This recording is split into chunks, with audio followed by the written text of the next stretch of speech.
Buenas tardes, buenas noches a todos. Muy bien, Norvin, te dejo a disposición para que comiences con tu conferencia del día de hoy. Muy buenas tardes a todos colegas que nos acompañan en la charla del día de hoy. El día de hoy vamos a hablar acerca de resonancia magnética funcional. Vamos a ver un poco de los conceptos, de cómo se da esta técnica y un poco del análisis de la misma. ¿De acuerdo? Quien les habla es el licenciado Norvin Gamboa Muñoz, tecnólogo médico en radiología con subespecialidad en resonancia magnética del país Perú. Actualmente también soy vicepresidente de la Sociedad Latinoamericana de Resonancia Magnética, SOLARE. Muy bien, entonces con esta presentación vamos a comenzar la charla del día de hoy. La resonancia magnética funcional, ¿qué implica decir que una resonancia magnética es funcional? Normalmente nosotros asociamos este término con la técnica Volt, ¿no? Con lo que normalmente conocemos como la activación cortical, pero en verdad la resonancia magnética funcional va a implicar que la información que vamos a obtener no solamente va a ser morfológica, ¿de acuerdo? Sino que vamos a comenzar a obtener una información adicional a esta. Puede ser biológica, metabólica, bien, de diversos factores o diversos orígenes. En sí, yo considero que toda resonancia puede llamarse definitivamente funcional, ¿no? Ya que trabajamos con la molécula de hidrógeno y eso nos puede dar un acercamiento a la definición. Pero normalmente las imágenes que acostumbramos a adquirir en nuestro protocolo diario lo consideramos como una resonancia magnética anatómica o estructural. Y las técnicas o secuencias que nos den información adicional a esta, como mencioné, biológica o metabólica, vamos a considerarlas como resonancia magnética funcional. Como mencioné, tenemos las técnicas convencionales, las secuencias convencionales o potenciaciones convencionales, T2, T1, secuencias FLAIR a nivel del sistema nervioso central. A esto nosotros lo vamos a considerar como una resonancia magnética estructural.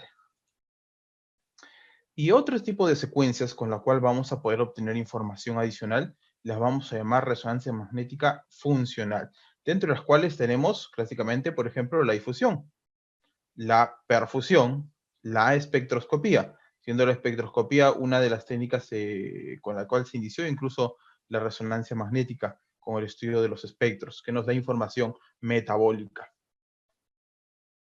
A esto ya nosotros le vamos a comenzar a denominar resonancia magnética funcional. Dentro de todas estas técnicas que tenemos de la resonancia funcional, destaca una muy interesante y muy particular, la técnica BOLT, o Blood Oxygenation Level Dependence, ¿de acuerdo? Entonces, esta técnica es la que normalmente ya asociamos con el nombre de funcional, en la cual vamos a mapear áreas corticales del sistema nervioso central, dependiendo de una determinada tarea. ¿Bien?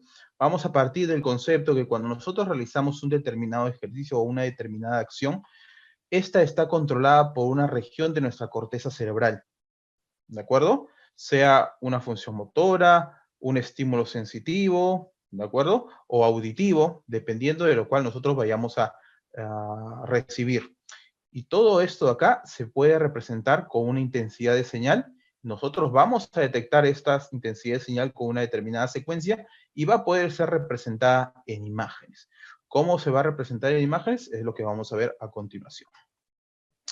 Entonces, para hablar un poquito de historia, hay muchos diversos científicos que influyeron mucho en el desarrollo de esta técnica. Uno fue Angelo Moss, que evaluó el flujo sanguíneo cerebral y los eventos cognitivos, como vamos a ver más adelante. Cuando nosotros vamos a ir realizando una tarea, el flujo sanguíneo cerebral se va a ver aumentado. Brodmann. Brodmann es muy importante porque nos da la diversión y la citoarquitectura en las áreas de Brodmann. ¿Bien? ¿Por qué esto va a ser importante? Porque las áreas funcionales se van a asociar a una determinada posición. Por ejemplo, el área de Broca, que corresponde al área del lenguaje, corresponde al área 44 y 45 de Brodmann, que corresponde al lóbulo frontal, en el giro frontal inferior, en el par opercular y par triangular, que corresponde a la citoarquitectura de Brodmann. Entonces, la división que hizo Brodmann en su citoarquitectura es muy importante hasta el día de hoy. Bien, al igual que el homúnculo de Penfield, que divide las áreas o la corteza motora y la corteza sensitiva.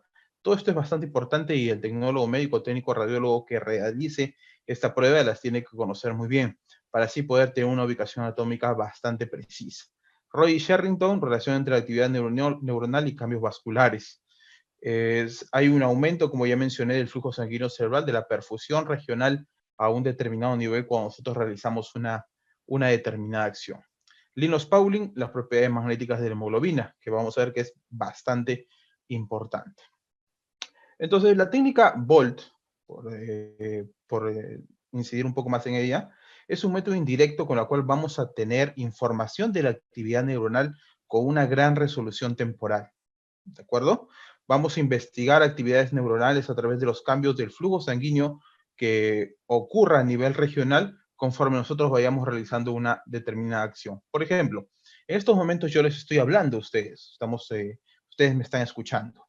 Yo hablo y ustedes me escuchan. En mi corteza cerebral se está activando el área de Broca, que es el área del lenguaje, y aparte también el área motora de los labios. En esas áreas cerebrales está ocurriendo fenómenos bastante interesantes, como el aumento del flujo sanguíneo cerebral, lo cual eleva los índices de hemoglobina, que vamos a ir viendo más adelante. Mientras que ustedes que están recibiendo esta información están activando su corteza auditiva. Entonces, en esa corteza auditiva que ustedes están desarrollando, con lo cual están comprendiendo, también va a haber un aumento del flujo sanguíneo cerebral. No solamente en la corteza auditiva, sino también en el área de Wernicke, que pertenece al área 22 de Brodmann, que es el área donde ustedes van a comprender todo lo que yo les estoy hablando. ¿De acuerdo? Entonces, ¿qué más tenemos? Esta técnica se basa en la respuesta hemodinámica transitoria por actividad neuronal. A esto se le conoce como el acoplamiento neurovascular. Cuando comenzamos a activar una determinada área del cerebro, lo que va a ocurrir en esa región es una respuesta. No se va a quedar en un estado basal, sino va a haber una respuesta hemodinámica transitoria. Y esa respuesta hemodinámica transitoria es la que nosotros vamos a detectar con imágenes y vamos a representarla sobre la corteza cerebral. Nos va a permitir esta técnica también visualizar áreas de incremento metabólico, como ya les mencioné. Entonces, hay que entender algo muy importante. La sangre existen dos tipos, la sangre oxigenada y sangre desoxigenada. Ese es un concepto bastante básico y bastante sencillo, sin ahondar mucho en términos más fisiológicos. Bien, la sangre que hay en las arterias es sangre oxigenada o oxihemoglobina, mientras que la sangre que está en las venas es sangre desoxigenada o desoxihemoglobina. Cada una de estas tiene sus propiedades magnéticas, ¿de acuerdo? Mientras que la deoxihemoglobina es altamente paramagnética, la oxihemoglobina es diamagnética, lo cual cada uno de estos va a generar un efecto sobre el campo magnético que nosotros vamos a detectar. Vamos a leer lo que dice acá, ¿no? Se sabe que cuando el cerebro se activa o trabaja, ocurren cambios locales en el flujo sanguíneo cerebral regional, en áreas específicas del cerebro, de acuerdo a la tarea o actividad que se esté realizando. Para que estos cambios se lleven a cabo, el cerebro consume más oxígeno. Para satisfacer esta demanda de oxígeno, aumenta el flujo sanguíneo en la zona activada. Para entender esto es algo muy sencillo. Bien, si nosotros estamos realizando una tarea, necesitamos más aporte, más consumo. Es como cuando nosotros comenzamos a hacer ejercicio, nos cansamos más rápido, nos deshidratamos más rápido. Entonces requerimos ingerir mucho más líquido. Ocurre lo mismo en la corteza cerebral. Si nosotros comenzamos a realizar un determinado proceso, lo que va a haber es que se necesita mucha más carga de oxígeno y diferentes compuestos más, ¿no? Como incluido la glucosa. Para que en esta región llegue mucho más oxígeno, porque es lo que se está consumiendo, se van a liberar diferentes proteínas que lo que van a generar es un aumento del flujo sanguíneo cerebral. Más sangre, va a llegar más oxígeno a esa zona que también se va a consumir mucho más rápido. Normalmente se piensa que el oxígeno se consume al 100% a nivel de los capilares, pero como vamos a ver ahora, eso no es del todo cierto.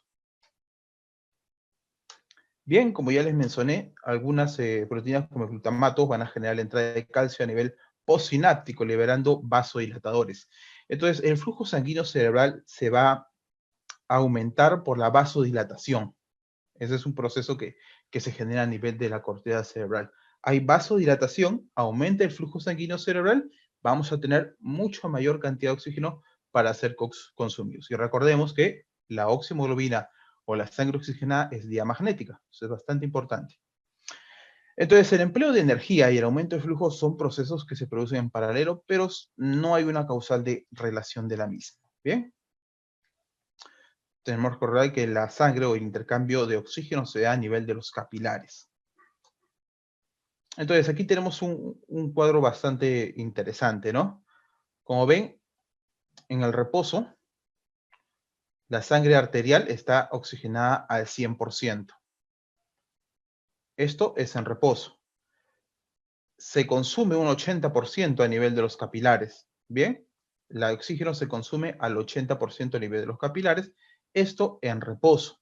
Sin embargo, cuando nosotros realizamos una determinada actividad, al haber el aumento del flujo sanguíneo cerebral a nivel de las arterias, hay un 100% de oxígeno o de oxigenación. Está 100% oxigenada. Pero cuando ya termina todo el proceso y pasa al nivel de las venas, vemos que aún hay un porcentaje alto de oxígeno. Entonces, no es una sangre completamente desoxigenada o con altos índices de oxigenación, de desoxigenación. Esto en actividad, no en reposo. En reposo sí se consume mucho más, pero en actividad posterior al lecho capilar va a haber mucha mayor cantidad de sangre oxigenada debido al aumento del flujo sanguíneo cerebral por la liberación de vasodilatadores. Entonces, cuando tenemos un flujo normal, vemos que hay un equilibrio entre la hemoglobina y la deoxihemoglobina. Pero cuando el flujo sanguíneo está elevado, va a haber un exceso de la hemoglobina, de la oxihemoglobina, ¿de acuerdo?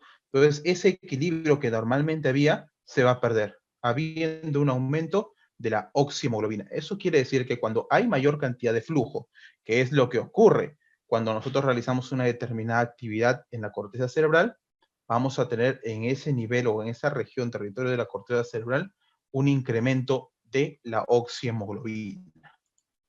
¿De acuerdo? Y cuando hablamos de oxi y desoxihemoglobina, tenemos que hablar de los efectos magnéticos que tengan estas.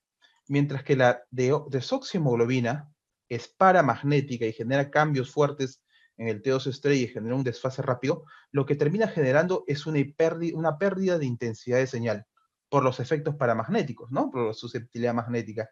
Mientras que la oxihemoglobina, al tener efectos diamagnéticos o ser una estructura diamagnética, los desfases van a ser muy lentos. Por lo tanto, va a generar cambios leves del T2 estrella. Y lo que va a ser representado como un aumento de señal. No una pérdida de señal como la de oxihemoglobina, sino un aumento o se mantiene, digamos, la señal con la oxihemoglobina. Volviendo a repetir un poco, si tengo que la oxihemoglobina me genera señal y la deoxihemoglobina me genera una pérdida de señal, en un estado de equilibrio estos efectos se van a ver compensados. Pero si hay un aumento del flujo sanguíneo cerebral, hay un exceso de la oxihemoglobina. Por lo tanto, va a ser representado con señal. Y esta señal es la que nosotros vamos a captar para ser representada en imagen y poder detectar las áreas de activación cortical. Entonces, para repetir un poquito, comenzamos a hacer la actividad. Hay un aumento del flujo sanguíneo cerebral. Aumenta la oxihemoglobina. Aumenta la oxihemoglobina. ¿De acuerdo?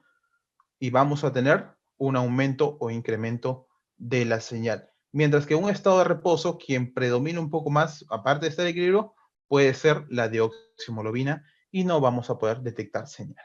¿De acuerdo? Entonces, eso es un poco de la parte fisiológica de la que podemos hablar. Igualmente, ese es un ejemplo de lo que estábamos hablando anteriormente. En un estado basal y un estado de activación. Vemos que hay un aumento del flujo sanguíneo cerebral y por lo tanto un incremento de la oxihemoglobina. Y a todo este proceso lo vamos a conocer como efecto Bolt, ¿no? El aumento de esa señal. Cuando hablamos de señal de resonancia magnética funcional, lo que va a terminar representándose es en una meseta, en una curva, digamos, donde inicialmente en un estado de reposo no vamos a tener o no va a emitir una señal determinada. Cuando nosotros comenzamos a hacer el ejercicio y comenzamos a detectar señal, esta curva comienza a ascender.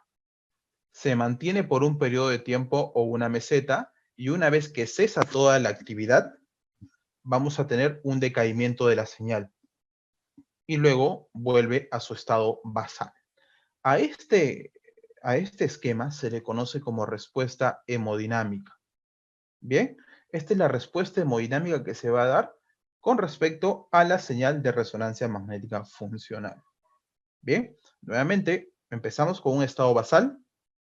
Comienza la actividad, hay aumento del flujo sanguíneo cerebral, aumento de la oxihemoglobina, por lo tanto va a haber un incremento de la señal. Este periodo se va a mantener como una meseta durante todo el tiempo que dure el estímulo. Una vez que cesa el estímulo, la señal comienza a decaer nuevamente y vuelve a regresar a su estado basal, y hay un decaimiento de la señal de resonancia magnética.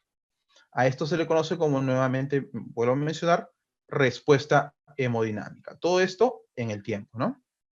Entonces es así como se va generando la señal de resonancia magnética. Bien, vemos que en estado de reposo hay un equilibrio de la oxihemoglobina y la deoxihemoglobina. Y vemos que la señal Volt es nula. Conforme vamos realizando la actividad, lo que hay es un incremento del flujo sanguíneo cerebral por vasodilatación. Hay un exceso de la oxihemoglobina, lo cual genera una señal emitida. Y vemos cómo se va formando la respuesta hemodinámica. Una vez que cesa la actividad, el vaso vuelve a su tamaño normal, se reduce el flujo sanguíneo cerebral y la señal Volt se vuelve a perder. Entonces, de esta manera es como nosotros generamos la señal de resonancia magnética funcional con la técnica Volt. Y esta respuesta hemodinámica nosotros podemos llegar a cuantificarla, podemos llegar a hacer la medición de esta respuesta. Si ven acá, esta es una activación de las áreas correspondientes a la corteza auditiva. Si bien es cierto, vemos bastante activación en diversas áreas, nosotros colocando un ROI dentro de esta área podemos ver la respuesta hemodinámica que se da dependiendo del estímulo. Si ven acá, en este esquema de acá abajo, vemos algunas rayas blancas y otras rayas en plomo. Esto quiere decir que las mediciones que nosotros hagamos en nuestra secuencia, desde la primera hasta la número 10, son en estado de reposo, con ningún tipo de estímulo. Pero las rayas que tenemos, o las columnas que tenemos en color plomo, del 10 a 20, son las áreas o las mediciones que nosotros vamos a realizar con una determinada actividad. Y si ven la respuesta hemodinámica en verde, aquí en el ROI verde, vamos a acercar un poco, aquí en el ROI verde, vemos que la respuesta hemodinámica es correcta. Tiene una respuesta hemodinámica adecuada para la corteza auditiva en el giro transverso de Hertz, en el lóbulo temporal. Entonces nosotros podemos determinar que esta activación en esta área es correcta. Pero si ven aquí en el ROI azul que presenta una actividad, incluso está dentro de la lesión, dentro de esta lesión tumoral, me parece un glioma de alto grado, vemos que la respuesta hemodinámica no es correcta, se mantiene en una línea basal. Entonces yo puedo determinar que esto de acá puede ser incluso un artefacto. Bien, de esa manera, colocando el ROI y haciendo una evaluación de la respuesta hemodinámica, yo puedo determinar que esta activación es una activación aberrante, no es correcta, por lo tanto la puedo descartar y no la voy a tomar en cuenta. Es cierto que manejando algunos umbrales de activación y de postproceso se puede llegar a eliminar, pero muchas veces te puede eliminar incluso áreas que son importantes de activación. Entonces se puede dejar sin ningún problema, siempre y cuando nosotros mostremos esta evaluación de la respuesta hemodinámica. Yo personalmente pienso, y es mi forma de trabajo, que si nosotros no realizamos esta evaluación de respuesta hemodinámica, no es una resonancia magnética funcional correcta, puesto que no estamos validando nuestros resultados y asignándoles una respuesta hemodinámica correcta. He visto en mi experiencia muchos lugares donde hacen la activación, envían los resultados, no hacen la evaluación de respuesta hemodinámica y al realizarla se puede evaluar que no hay una respuesta de hemodinámica correcta. Por lo tanto, hay que tener mucho cuidado con eso y recordar que sí se puede realizar este análisis de la respuesta hemodinámica. Bien, entonces la secuencia que nosotros usamos es una secuencia T2 estrella, ¿no? De tipo EPI, basada también en secuencias Gradient Echo. Normalmente, la técnica o el diseño que nosotros, con la cual se trabaja siempre, en general, para no decir siempre, porque también hay otras metodologías de trabajo, es el diseño por bloques. Bien, eso quiere decir que hay un bloque de control en reposo y un bloque de estímulo. Ese es el diseño por bloques. Y la cantidad de dinámicos o de bloques nosotros los podemos establecer. Normalmente se adquieren 60 dinámicos en dos bloques de 30 en reposo y 30 en activación para funciones motoras. Pero para funciones de lenguaje, de habla y de lenguaje, se suele usar 100, 50 en reposo y 50 en actividad. ¿Esto a qué se debe? Que las funciones motoras son mucho más intensas, pueden ser mucho más fáciles de detectar la respuesta hemodinámica que se genera a nivel de la corteza cerebral. Sin embargo, si nosotros hablamos de funciones superiores como el lenguaje, entonces vamos a tener algunas complicaciones más, ¿de acuerdo? Por lo tanto, se requiere mucho más tiempo para que la respuesta hemodinámica se dé. Los cambios hemodinámicos suelen demorar un poco, y sobre todo cuando son funciones superiores como el habla y el lenguaje. Son un poco más complicados. Es por eso que se les suele dar mucho más tiempo. Y eso ya está establecido en diversos estudios en la Sociedad de Resonancia Magnética Funcional, en la Sociedad Americana de Resonancia Magnética Funcional, esto ya está establecido. Entonces, si ustedes en su práctica clínica trabajan para funciones de lenguaje con menos de 100 mediciones, por ahí que pueden estar cometiendo un error y tener resultados no tan fiables. Ya se ha demostrado que los resultados son mucho más fiables del lenguaje con 100 mediciones, con 50 bloques de reposo y 50 bloques de activación. Pero para funciones motoras, sí, con 60 dinámicos es bastante más que suficiente. Bien. Entonces, las imágenes pasan un proceso antes de reconstruirse o de emitir la señal. Bien. Estos procesos generalmente nosotros no los manejamos, ya se realizan de forma automática. Uno es la alineación.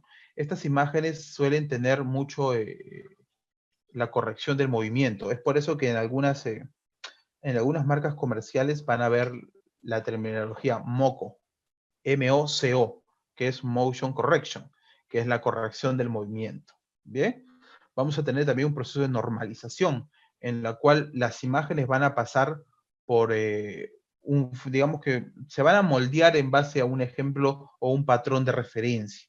Bien, generalmente este patrón de referencia o este punto de referencia es el que siempre usamos y también en la cual se basan los planos de Tyler-Hatch y Tornaux, que es la comisura anterior. Bien, entonces se moldean a este esquema. Otro es el suavizado, ¿no? Es como una especie de filtro que pasa por la intensidad de señal, mejorándolo un poco. Y luego de eso ya se procede a colocar o asignarle un determinado color y poder ser representada en imágenes. ¿De acuerdo? Entonces aquí tenemos un proceso, ¿no? Las secuencias de motion correction pasan por algunos filtros, como los que vemos acá, y ya se pueden representar con un esquema de señal y se pueden fusionar definitivamente con imágenes morfológicas. Esto ocurre en todos los equipos, sin distinción. También se pueden modificar o fusionar con imágenes volumétricas, ¿no? Y ser representadas en imágenes 3D. Por ejemplo, acá tenemos un paradigma claramente auditivo, ¿no? En la cual se le hace escuchar al paciente una historia. La historia va a ser determinada ya por los profesionales encargados. Este paradigma se conoce como escucha silente.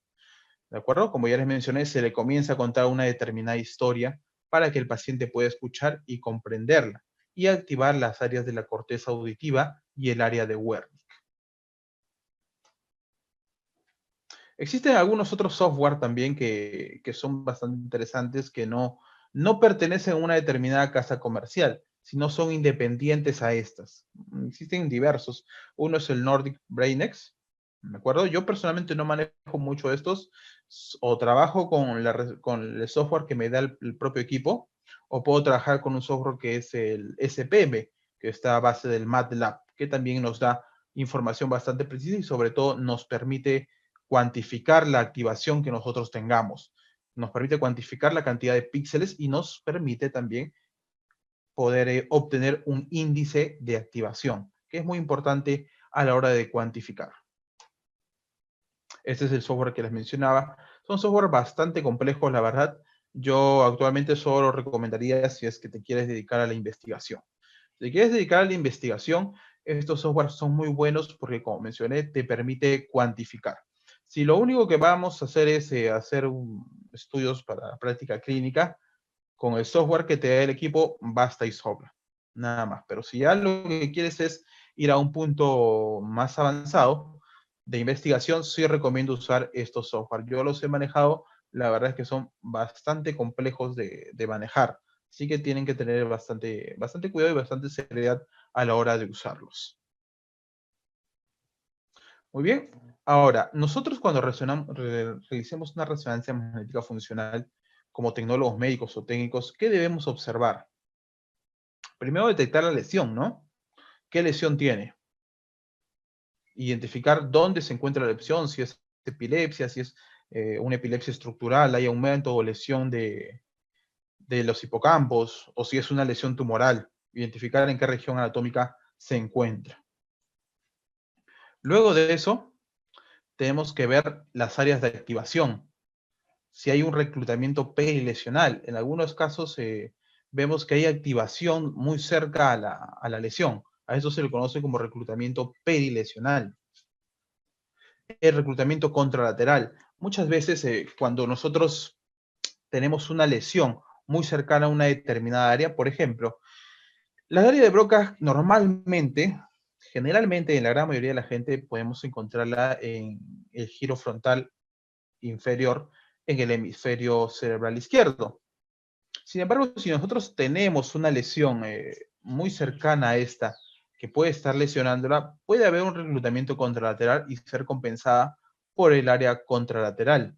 Entonces, esto nosotros también debemos de saber identificarlo. ¿Cómo podemos identificarlo? Igualmente, haciendo un análisis de la respuesta hemodinámica. Y reclutamiento ipsilesional, ¿no? Como vemos acá, que también se puede ir o migrar a otras áreas. Por ejemplo, el área de Broca, como mencioné, se encuentra en el área 44 y 45. Sin embargo, si hay una lesión, el área podría incluso moverse o compensarse subiendo al área 6, dentro también del lóbulo frontal, o compensarse con el área de Exner, que está por encima del área de Broca. Como se han dado cuenta, para realizar esta técnica es muy importante conocer la anatomía funcional del cerebro. Es muy importante conocer anatomía funcional si lo que queremos es realizar un buen proceso de las imágenes. Entonces vamos a tener estas reorganizaciones de las funciones. Puede ser motora o puede ser también de lenguaje. La motora generalmente son perilesionales, ipsilesionales. Si tenemos una lesión en la corteza motora primaria, puede verse migrada hacia la corteza motora secundaria, ¿no? Al córtex premotor. Esto es muy factible.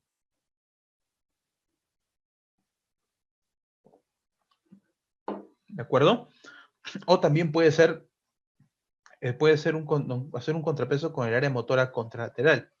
Por ejemplo, he visto activaciones o lesiones que afectan la corteza motora de la mano izquierda, pero al realizar la actividad vemos que se puede activar en el área contralateral. Se puede compensar sin que se pierdan las funciones motoras, ¿no? De un paciente con una determinada lesión. Y también en el circuito de lenguaje, ¿no? Podemos ver migración de las activaciones. Puede ser perilesional, muy cerca a la lesión, ipsilesional, ¿no? Se migra hacia el área 46 y 47, ya no 44 y 45. Entonces puede verse migrada. Entonces lo que nosotros debemos evaluar en una resonancia magnética funcional, primero es el desplazamiento, ¿no? El cambio de la activación hacia otra región de la cual esperamos encontrar. La hipoactivación, donde va a haber una menor intensidad de activación de la que normalmente esperamos. Muchas veces los pacientes, algunos pacientes tienen una activación muy fuerte, ¿bien? Pero otros pacientes tienen una activación mucho más leve, es mucho más difícil.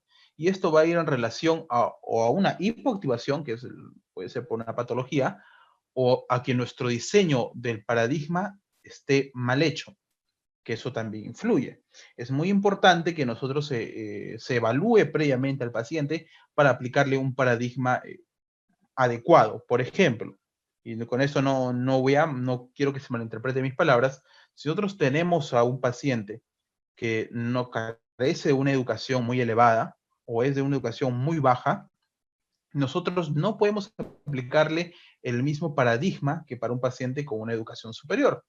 Tal vez a ese paciente con una educación un poco más baja, un poco más limitada, las palabras o verbos que nosotros vayamos a utilizar deben ser de menor complejidad, muchos más simples y acorde a la vida diaria que él tenga para que se le pueda hacer mucho más fácil hacer el ejercicio. Mientras que un paciente con una educación tal vez un poco mayor o superior, sí podemos trabajar con términos por ahí muchos más complejos.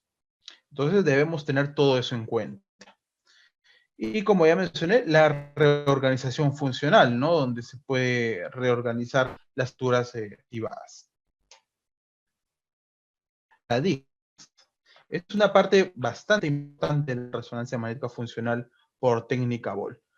Normalmente nosotros entendemos por paradigma, o la definición literal, es un ejemplo, ¿bien? Un modelo a seguir que nosotros vamos a tener. Entonces, el paradigma que nosotros empleemos en esta técnica tiene que ser el modelo que vamos a seguir para poder realizar una determinada activación. Tenemos diferentes categorías: paradigmas motores, sensoriales, paradigmas de lenguaje, paradigmas auditivos, paradigmas visuales. ¿Bien? Por ejemplo, si vamos al paradigma motor, uno de los paradigmas es el movimiento de dedos, tipo pinzas o tipo tapping, ¿no? Que es el movimiento de esta manera. Y vamos a obtener la activación de la corteza motora primaria. Generalmente, cuando hacemos paradigmas motores, hacemos dos tipos de paradigmas. Uno es el movimiento tipo pinza o tapping, que es para detectar o representar la corteza motora de la mano, en la corteza motora primaria, y otro es el movimiento de pies, punta talón, ¿de acuerdo? Que también nos ayuda a detectar la corteza motora de los pies. Son esos dos paradigmas que nosotros realizamos para las funciones motoras. Dependiendo del lugar de la lesión, también podemos hacer paradigmas motores para labios, ¿de acuerdo? Dependiendo de dónde se encuentre. Pero lo más frecuente son esos: para la mano, el pie y para los labios. Y todo eso se representa en la corteza motora primaria, en el giro frontal ascendente. Mientras que la corteza sensitiva se encuentra en el giro parietal ascendente o prerolándico, ¿no? Y tenemos también paradigmas sensoriales con la estimulación sensitiva. Muchas veces cuando el paciente tiene, por ejemplo, una hemiparesia y no puede realizar este tipo de actividades motoras, lo que hacemos es realizar una estimulación sensitiva en la mano, ¿no? Ya que la mano es la que vamos a realizar paradigma motor y el paciente no puede realizar este tipo de paradigmas, nosotros realizamos un estímulo sensorial, sensitivo. ¿Por qué? Porque nosotros lo que queremos es ubicar esa área sensitiva y esa área motora. Y generalmente estas áreas se encuentran muy cercanas. Está muy cercana a la motora de la mano con su área sensitiva. Entonces, al nosotros ya determinar el área sensitiva, podemos inferir que ahí a su costado nomás se encuentra el área motora. Entonces, tenemos todos estos tipos de categorías en los paradigmas. Tenemos de lenguaje, evocación de palabras para generar activación en el área Broca. Auditivo, como ya les mencioné, la escucha de textos mediante la escucha silente. Y visual, en los estímulos visuales para activar el área visual primaria, ¿no? En el lóbulo occipital. Estos son los paradigmas principales. También hay diversos paradigmas. Hay paradigmas de memoria de trabajo, memoria de lenguaje también, que ya pueden irse aplicando dependiendo de las necesidades que nosotros tengamos. Pero dentro de los más frecuentes tenemos estos: el motor, el sensorial, el lenguaje, el auditivo y el visual. Como ven aquí algunos ejemplos, vemos el área de Broca, ¿no? Activada. Pero ¿cuál es lo particular en este paciente? Que el área de Broca se encuentra en el hemisferio derecho. Normalmente se encuentra en el hemisferio izquierdo. Y esto a veces puede estar incluso relacionado a la... No relacionado, sino que puede estar muy... Se puede asociar a la lateralidad o dominancia de la mano, ¿no? Por eso es que siempre en las entrevistas que se realizan se le pregunta con qué mano escribe o qué dominancia tiene. La corteza motora primaria, como vemos, en el giro frontal ascendente.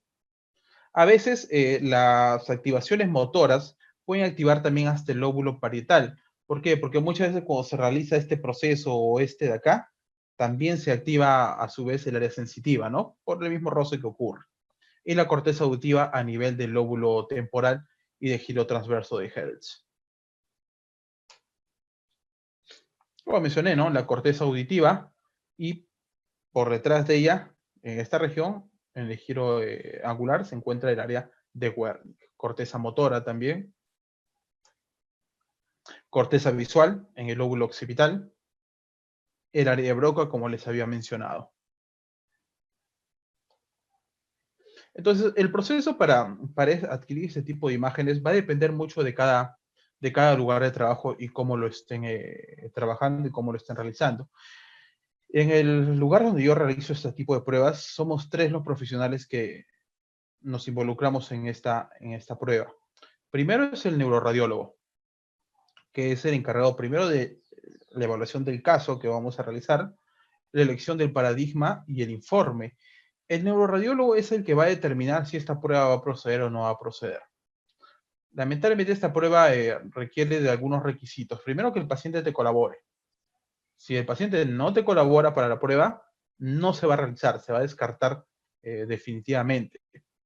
Luego de eso también es muy importante la pertinencia que tenga este estudio. ¿En verdad es pertinente aplicar este tipo de evaluaciones para un determinado paciente? Muchas veces pensamos que, que esta prueba puede ser la solución de algún determinado problema, pero muchas veces algunos médicos no comprenden cómo se realiza. Entonces, es el neuroradiólogo que va a determinar la pertinencia que tenga esta prueba para un determinado paciente, ¿no? Muchas veces nos han mandado incluso niños con problemas de hiperactividad que quieren que realicemos la resonancia magnética funcional cuando no tendría mucha relación para esta. Recordemos que la principal indicación para esta prueba actualmente viene siendo la planificación neuroquirúrgica. Bien, cualquier otra indicación que tenga, todavía se está investigando, hay muchos estudios al respecto, acerca del resting, incluso me parece que alguien me comentó una vez que estaban realizando estas pruebas en fibromialgia, pero actualmente la que está más validada es planificación neuroquirúrgica. Entonces, como les mencionaba, tenemos al neuroradiólogo. Tenemos al neuropsicólogo, que es el que también va a evaluar el caso, va a evaluar y va a preparar al paciente para que realice un determinado paradigma. Es él quien va a diseñar el paradigma para este determinado paciente. Mientras que el médico dice, yo voy a hacer para este paciente lenguaje sensitivo y visual, es el neuropsicólogo que se va a encargar de la evaluación y preparación del paciente y diseño y aplicación del paradigma. Él va a diseñar qué palabras van a ser las que va a usar para la activación del área de Broca, para la activación de la corteza auditiva, qué historia va a contar. No va a ser lo mismo, como ya les mencioné, con un paciente tal vez de una educación un poco más baja, de un paciente con una educación un poco superior, ¿no? Donde se le puede exigir un poco más. Entonces, todo esto lo va a realizar el neuropsicólogo. Y el tecnólogo médico, aparte también de la evaluación del caso, se va a encargar de la adquisición de imágenes, evaluación y postproceso de las imágenes. Esto, como les menciono, es la metodología con la cual yo trabajo. No quiere decir que se deba aplicar así para todos. Entonces, estas son las funciones del tecnólogo médico. La evaluación y postproceso de imágenes. Para la evaluación del caso hay que tener en cuenta todos los factores que se los he mencionado, ¿no? La identificación de la lesión, la identificación de áreas funcionales, la validación de estas áreas de activación con la evaluación de la respuesta hemodinámica. Normalmente el ciclo que nosotros llevamos en mi hospital es que antes de que el médico solicite una prueba de resonancia funcional, no es que pueda sin ningún tipo de reparo, ¿no? Agarra una orden, marca, quiero esto. No es así. Generalmente estas pruebas primero pasan por un comité. Como ya les mencioné, la principal indicación es la planificación neuroquirúrgica. Entonces, dentro de las cirugías que se realizan, pueden ser de epilepsia, o puede ser por malformaciones venosas o por lesiones tumorales. Si es paciente con una epilepsia refractaria al tratamiento y quieren operarlo, primero va a pasar por la evaluación del comité de epilepsia. Van a evaluar el caso, van a ver qué prueba es pertinente y si vas a someter esta cirugía, recién van a evaluar o van a solicitar la resonancia magnética funcional. Luego ya se agenda la cita y se revisa el caso para ver si es pertinente, ¿no?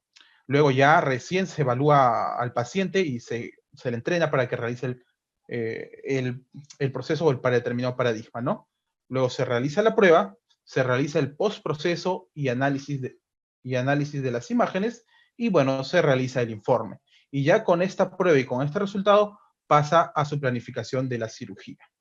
Entonces, este es el proceso más o menos que les comento que realizamos en mi hospital.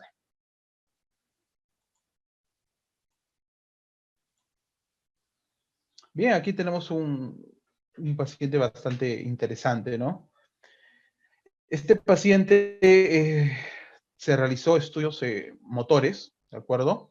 Empezamos con el estudio motor de la mano izquierda, ¿de acuerdo? Y activó, bueno, el hemisferio esperado, ¿no? Para la corteza motora. Y luego activamos la mano derecha, donde vemos también activación de la corteza motora de ese lado. Lo curioso es que vemos una activación bastante prominente en la parte posterior, en la región parietal. Este paciente no tenía la mano derecha, era amputado. Entonces lo que nosotros hicimos fue decirle al señor que no tanto que imaginara un poco, que evocara un poco recuerdos de ese movimiento que tiene que realizar, ¿no? ¿Para qué? Para que los músculos del brazo que también pueden influir en esa activación, en ese movimiento, también tengan un movimiento, una activación o una estimulación. Y vemos que incluso también se puede llegar a activar el área. Se activa también el área parietal porque es un área donde se suelen evocar movimientos pasados, ¿no? O actividades pasadas. Por eso es que se ve esta activación. Entonces, con la resonancia magnética funcional podemos evaluar bastantes cosas curiosas. Y como les mencioné, con su respuesta hemodinámica correspondiente. Vemos que en esa área hay activación, hay una activación correspondiente a una respuesta hemodinámica. Y del área contralateral, como les mencionaba, donde el paciente no tenía la mano, vemos que incluso también tiene una respuesta hemodinámica bastante cercana a lo que podemos esperar. Para la evaluación del lenguaje es bastante interesante. El lenguaje es un proceso superior bastante complejo. Entonces, no solo vamos a esperar que se active el área de Broca. Muchas veces se puede activar muchas áreas o muchos territorios. ¿De acuerdo? Incluso se puede llegar a activar las cortezas motoras. Bien, se puede llegar a encontrar activación de las cortezas motoras. Vamos a encontrar el área de Exner, que es, bueno, la parte motora del lenguaje, ¿no? Control, que hace el control de la escritura, que se encuentra en el territorio o en el área, según Brodmann, número 6. Entonces, el lenguaje es uno de los procesos más complejos que existe. No debemos sorprendernos si al momento de realizar una determinada activación encontramos diversas áreas de activación, no solamente el área de Broca. Hay que tenerlo muy en cuenta también. Incluso hablar de lenguaje por resonancia magnética funcional nos puede tardar toda una charla. Es muy interesante y bastante complejo toda esta activación. Por ejemplo, aquí tenemos un caso, ¿no? Un paciente con epilepsia refractaria al tratamiento. Vemos que se ve un encefalocele a nivel del giro temporo-occipital lateral izquierdo, ¿de acuerdo? Con una disminución del volumen del hipocampo derecho. Este paciente va a ir a cirugía. Se le va a operar esta región, este encefalocele, que es lo que le causaban las epilepsias. Al momento de realizar la resonancia magnética funcional, disculpen, vemos que un área de activación se encuentra en el lóbulo temporal, en el giro temporal occipital lateral izquierdo, que representa el área temporobasal del lenguaje, que tiene mucha relación con la nominación. Entonces, cuando el paciente lo operen, posiblemente esta área se va a ver afectada y va a tener una sintomatología o va a verse dentro de los efectos secundarios un problema de nominación del paciente, ¿no? ¿Por qué? Porque el área se encuentra muy cercana al área que va a ser operada y posiblemente terminen también resecándolo. Me parece que el nombre ahorita se me fue de la mente, es el área de Nielsen, me parece. No estoy muy seguro, se me acaba de ir de la mente el nombre de esta área temporobasal. Y también, adicional a la resonancia magnética funcional, estas imágenes pueden ser fusionadas con la tractografía. Por ejemplo, para paradigmas motores, la vía córtico-espinal es la más representada, fusionada con esta activación. ¿Por qué? Porque el área o la vía córtico-espinal es la vía motora principal. Mientras que para el área del lenguaje solemos representarlos con el fascículo arcuato, ya que es el fascículo que se encarga de la conexión de todo este circuito de lenguaje.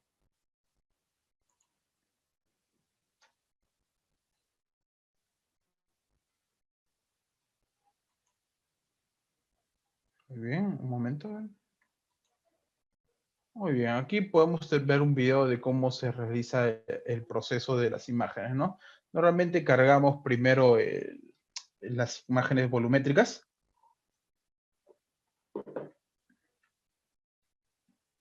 ¿De acuerdo? Luego ya cargamos los mapas de activación y lo que realiza, como ya les mencioné, todos estos procesos generalmente ya son realizados por el equipo de forma automática.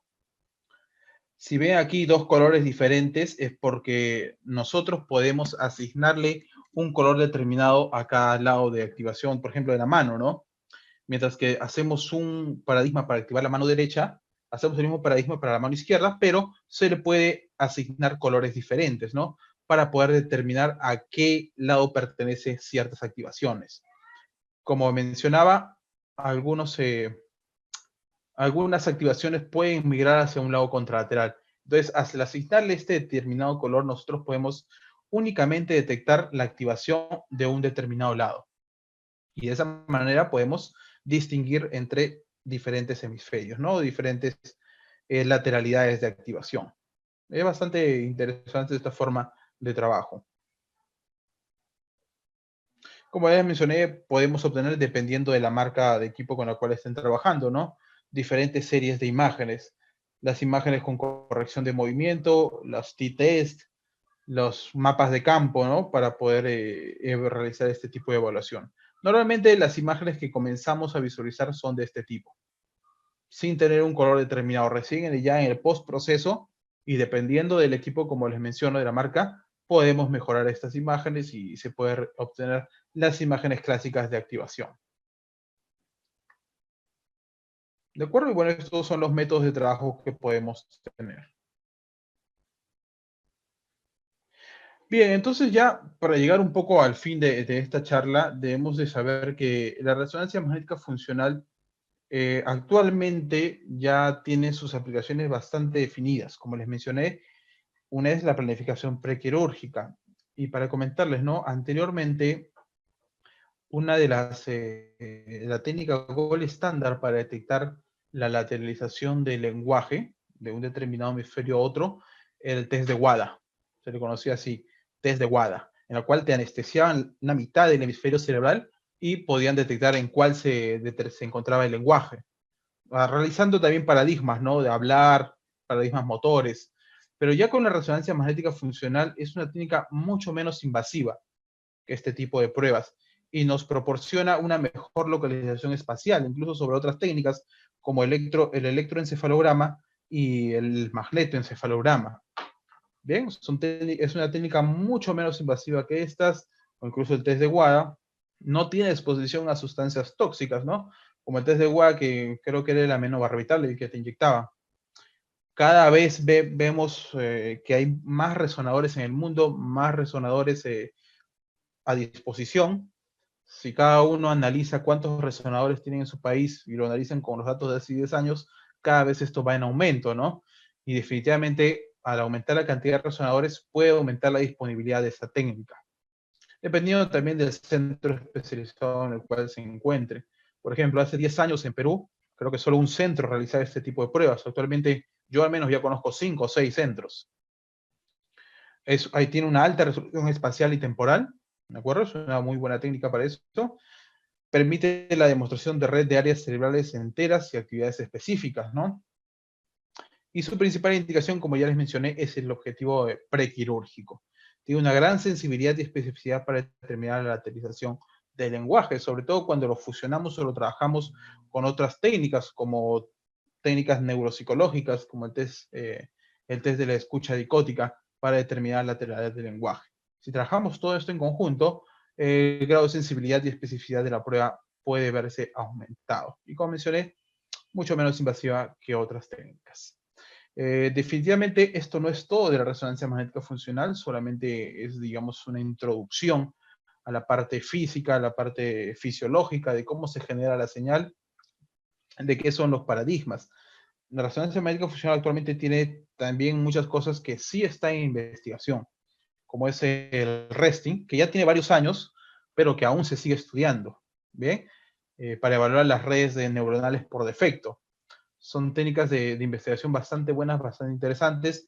Yo aún no las realizo, estamos recién en proyectos para realizarlas, pero tal vez más adelante podamos presentar alguna información adicional. Bueno, eso es todo en cuanto a esta charla. Les agradezco mucho por su presencia. Si tuvieran alguna pregunta, quedo a su disposición. Si ustedes no trabajan con un físico médico. No trabajamos con físico médico. Primero porque, bueno, aquí en el país no conozco muchos físicos médicos que estén muy metidos en la resonancia magnética. Están más destinados o aplicados a lo que es el tratamiento con radiación, ¿no? En la radioterapia. Sé que tal vez en otro país tienen más influencia dentro de la resonancia magnética, pero aquí en Perú no es mucho. Y en esta técnica particular no tenemos al físico médico. Te preguntaba porque, por ejemplo, en Argentina hay muchos, en los grandes centros, todo lo que es el trabajo post-proceso en MATLAB SPS lo realizan los físicos médicos. Sí, lo sé. No, en nuestro caso, bueno, yo realizo algunos, con algunas limitaciones que tengo todavía, pero somos nosotros los que estamos trabajando. Bueno, no puedo decir todos, porque mucho de esto no se desarrolla en todos los centros que realizan funcional, pero particularmente donde estoy realizando, sí estoy trabajando yo un poco con el SPM, ¿no? Pero no, el físico médico, sí, entiendo que sí, en otros países, de hecho yo he visto muchos trabajos de físicos médicos que realizan esto, ¿no? Pero aquí en Perú no. Te hago otra pregunta. ¿Qué valoración hiciste en tu experiencia con algo que vos dijiste, que es la plasticidad cerebral? Es decir, cómo el cerebro compensa la pérdida de una región de acción motora o sensitiva, modificando su región o pasándolo a otra región que pasa a tomar su función. Ya, bueno, eso ocurre, ¿no? A ver, hay algo que se llama reserva cognitiva. Bien, que prácticamente es qué tan bien estás tú formado, ¿no? Si tú eres una persona que realiza mucha actividad, pongámosle científica, ¿no? Digamos, ahorita que nosotros estamos charlando, tal vez nuestra reserva cognitiva sea superior a la de una persona que, digamos, es una persona obrera que solamente se dedica a trabajar o realiza actividades, no quiero que suene mal nuevamente, pero que realiza actividades un poco, digamos, inferiores a esto, más simples, ¿no? Entonces, es posible que esta compensación que se dé de plasticidad cerebral sea más frecuente en personas con una reserva cognitiva mayor. No entiendo mucho la pregunta, creo que era cómo valoraría, ¿no? No, en tu experiencia sí has visto mucho Sí, o sea, sí. la plasticidad cerebral después de pacientes que han sido operados y le han Sí, extraído definitivamente una sí. región motora o sensitiva. Sí, definitivamente sí.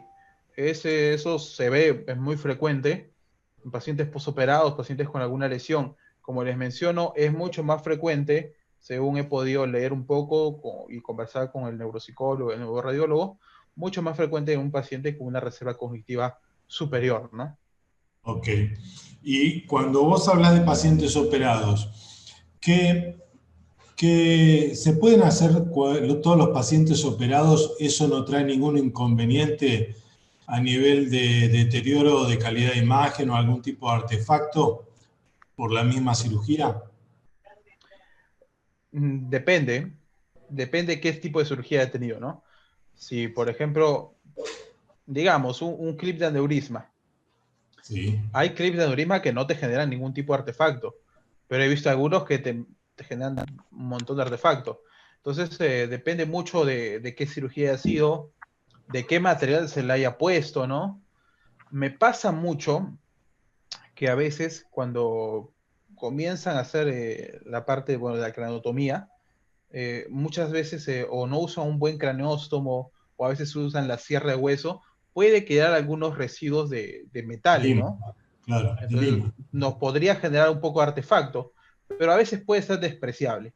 Si, sin embargo, si vemos que en la cirugía sí se le ha colocado un artefacto metálico muy significativo, que te deteriore al 100% la imagen, o sea, el artefacto muy evidente, bueno, lamentablemente los resultados pueden ser bastante imprecisos, por lo tanto no se suele hacer en esos casos. Siempre va a requerir primero de una evaluación previa de las imágenes. Generalmente ya los pacientes posoperados, antes de la resonancia magnética funcional, ya tienen un estudio previo.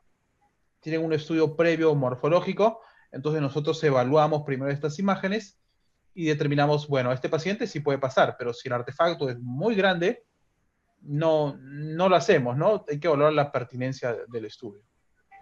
Y ligado a esta pregunta,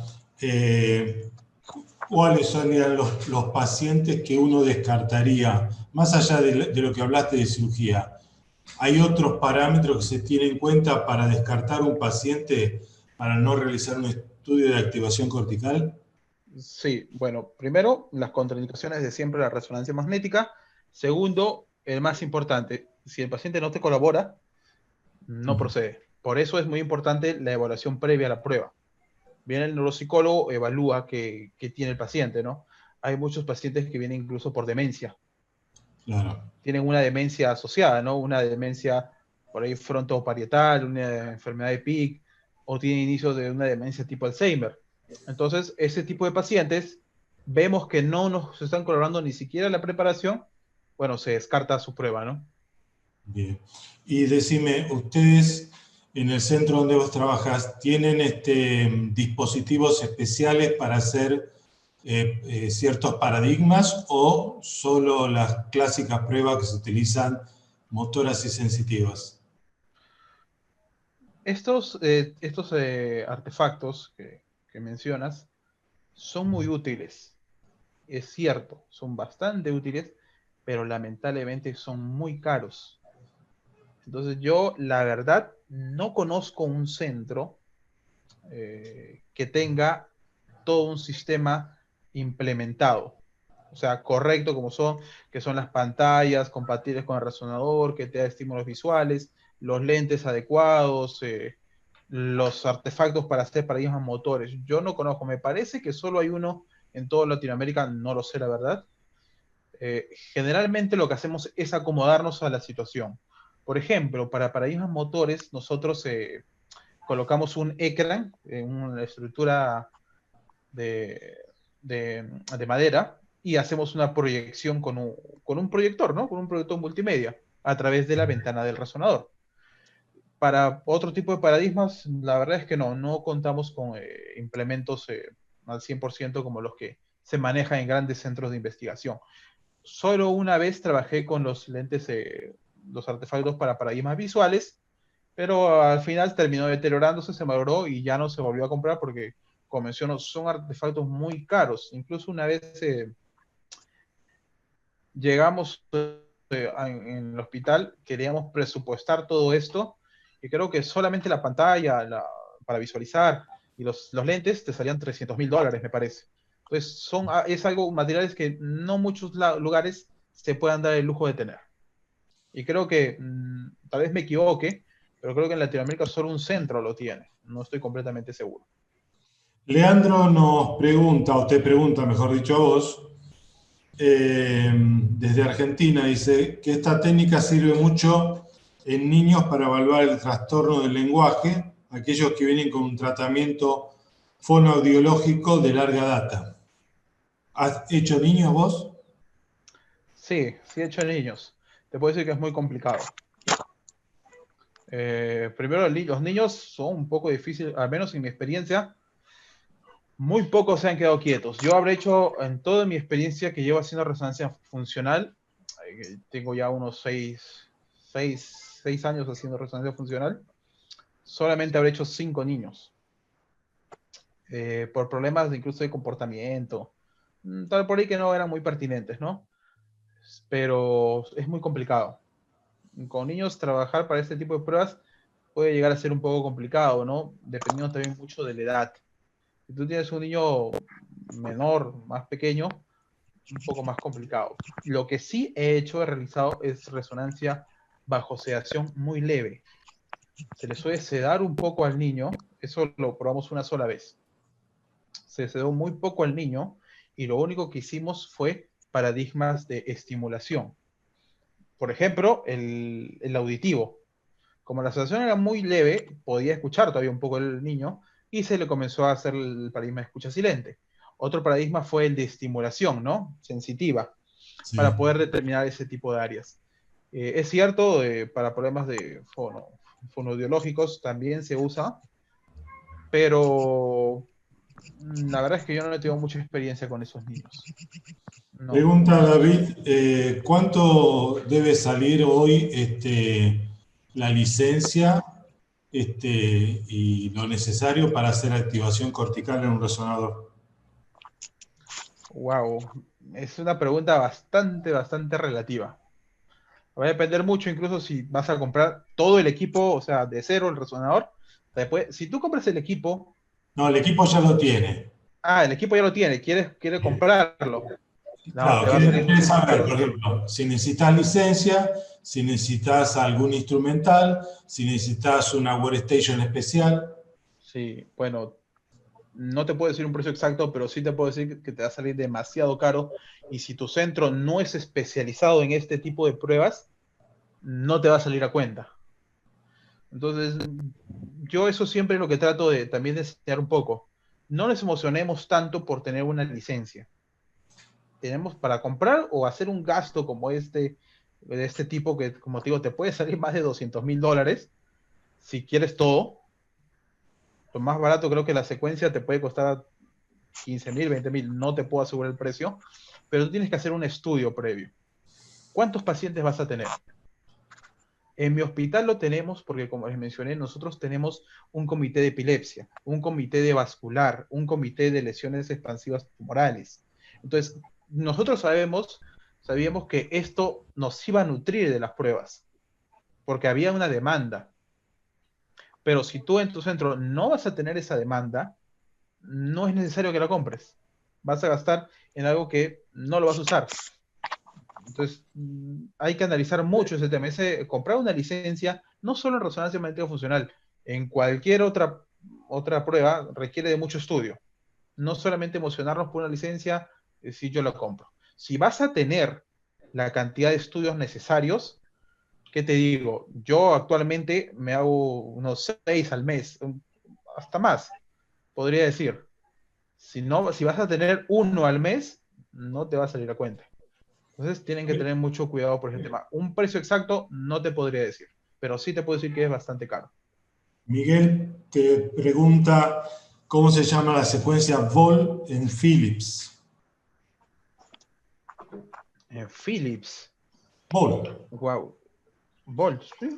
Sí, igual. Lo puedes encontrar como Volt. Sí, me parece que sí, en todas las empresas la secuencia Vol es Vol. sí, todo eso es Volt. Después te Por ahí pregunta, me parece que le pueden poner otro nombre, pero va a salir Volt también. Te preguntan que una duda, dice, en el paradigma motor, ¿el movimiento de dedos y pies debe ser bilateral? No, debe ser unilateral. Uno para la mano derecha, uno para la mano izquierda. Uno para el pie derecho, uno para el pie izquierdo. Esto debido, como les mencionaba, a que puede haber un reclutamiento neuronal contralateral.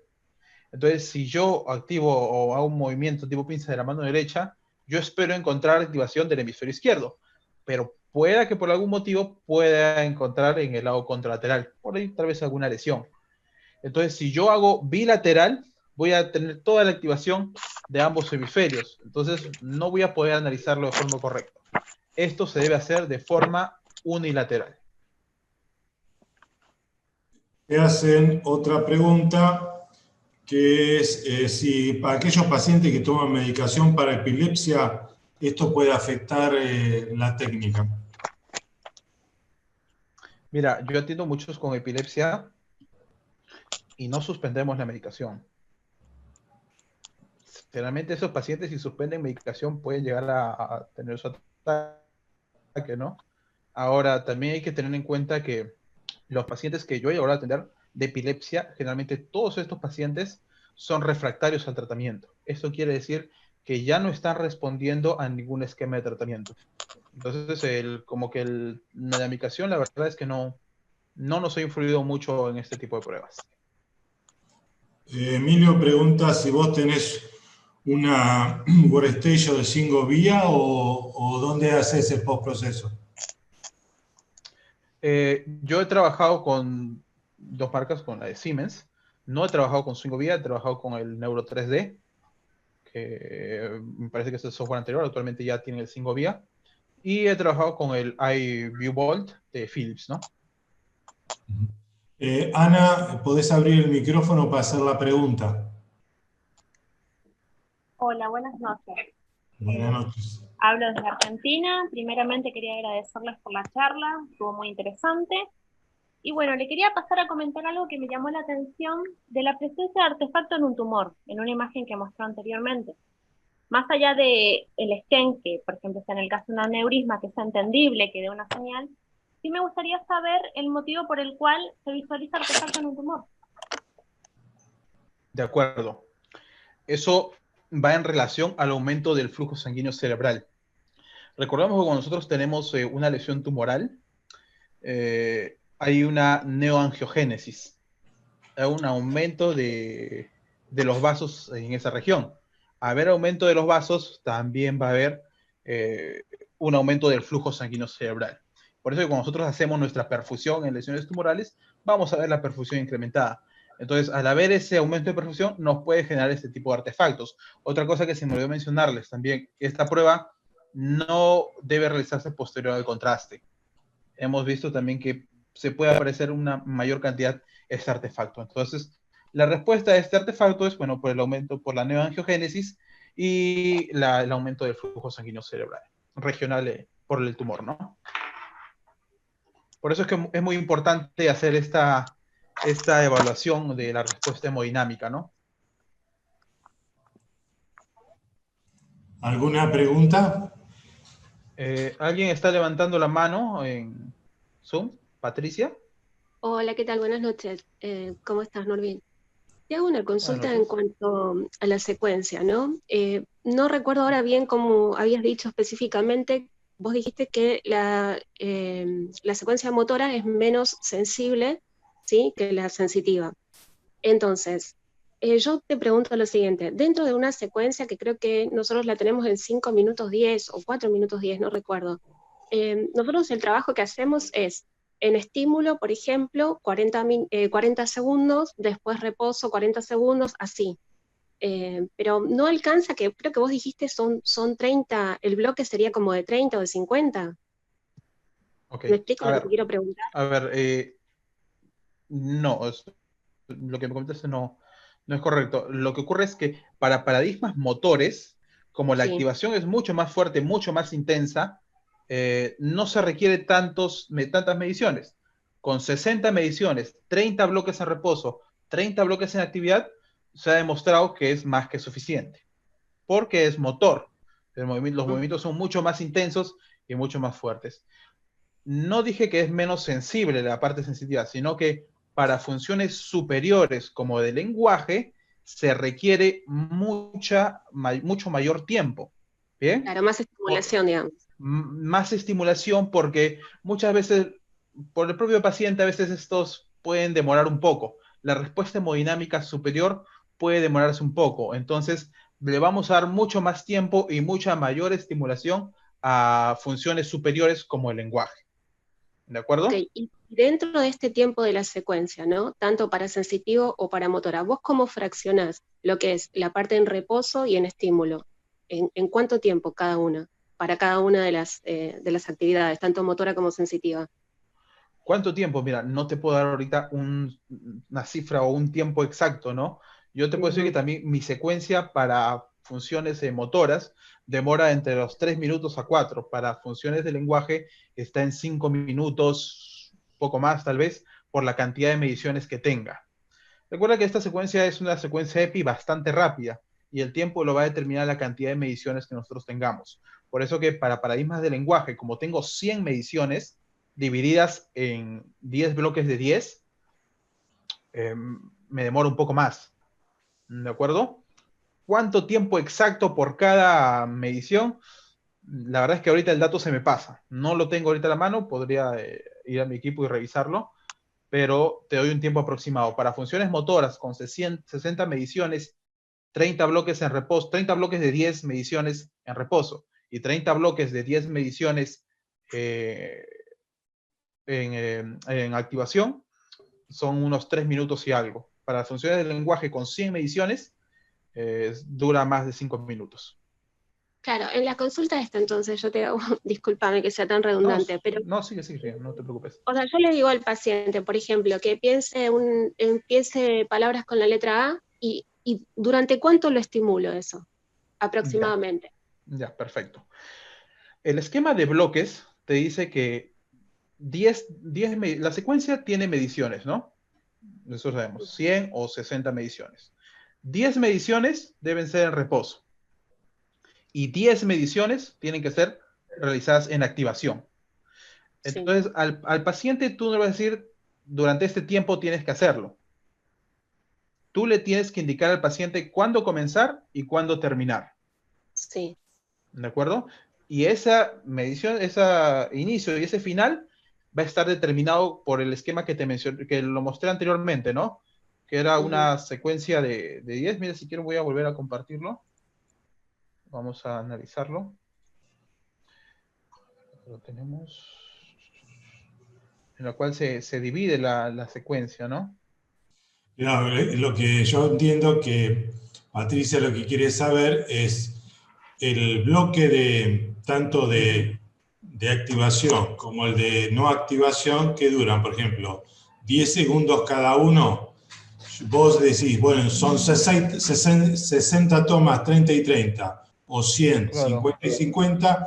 ¿Cuánto dura esa estimulación? Por ejemplo, 10 segundos de estimulación, 10 segundos inactivo, 10 segundos de estimulación, 10 segundos inactivo.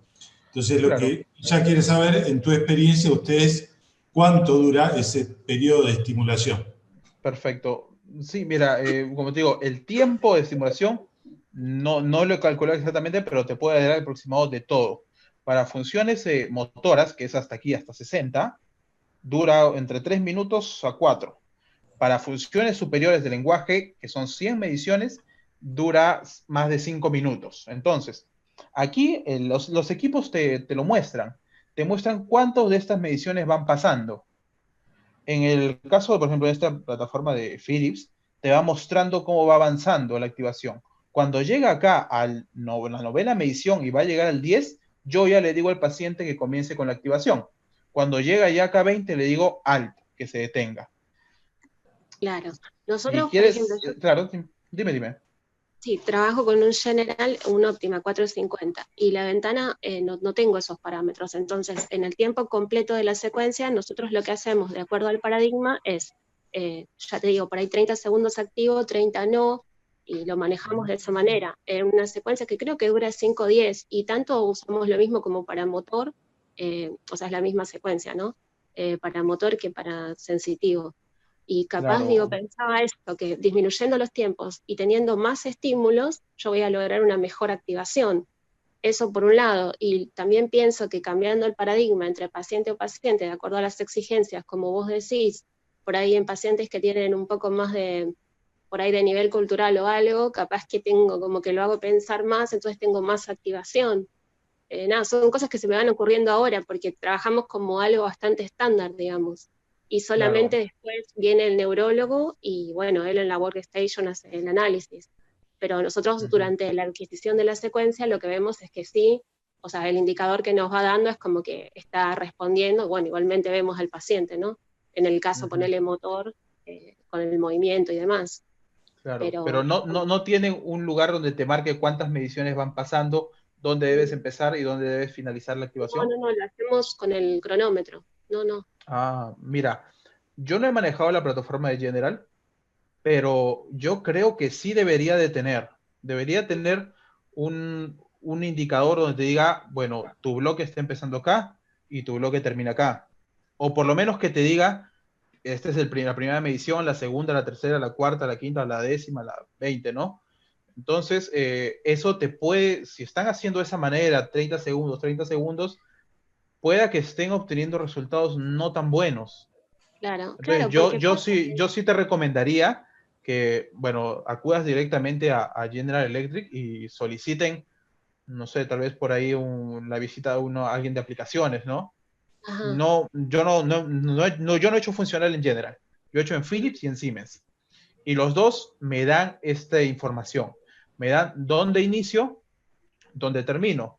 Incluso yo puedo seleccionar dónde quiero que sea activación y dónde quiero que sea reposo.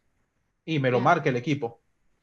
claro, Entonces claro. yo por ahí la recomendación que te puedo dar es que acudas, bueno, a la misma marca para que te den esa indicación, ¿no? Porque ahí sí puedes estar incurriendo en un error. Te puede llevar a generar muchos errores.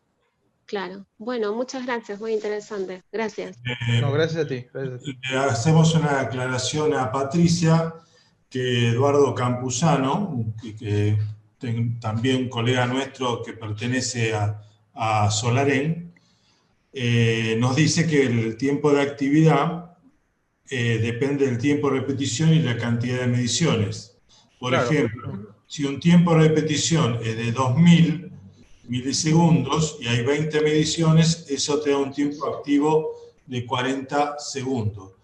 Y yo agregaría que cuando uno toma un tiempo para hacer un análisis de activación cortical, tanto de activación como de reposo, fundamentalmente esos tiempos van a depender si es una zona motora, si es una zona sensitiva, si son zonas fáciles de reconocer o no, para darle el tiempo suficiente, ni más ni menos correspondiente. Y eso ya lo va a determinar, obviamente, los especialistas, que son los que tienen mayor conocimiento y son los que proponen los tiempos de activación y reposo correspondientes a cada patología y a cada región del cerebro. Así es. Y bueno, también algo que agregar, todos estos parámetros que se mencionan ya están establecidos. Como digo, siempre es bueno trabajar con experiencia de las sociedades americanas o europeas, que ya son paradigmas o secuencias validadas. Todo esto ya está validado. Entonces, por ahí, como le digo a Patricia, trabajar de la manera en la que me está comentando puede ser un poco peligroso. ¿Bien? Entonces, yo sí recomiendo que analicen un poco más la secuencia y si requieren ayuda, pues vayan directo a la casa comercial, ¿no? Y sí, es cierto lo que dice Carlos, los tiempos de una secuencia van a estar determinados por la cantidad, el tiempo de repetición, los clásicos de siempre, y la cantidad de veces que nosotros vayamos a repetir esa secuencia en las mediciones, ¿no?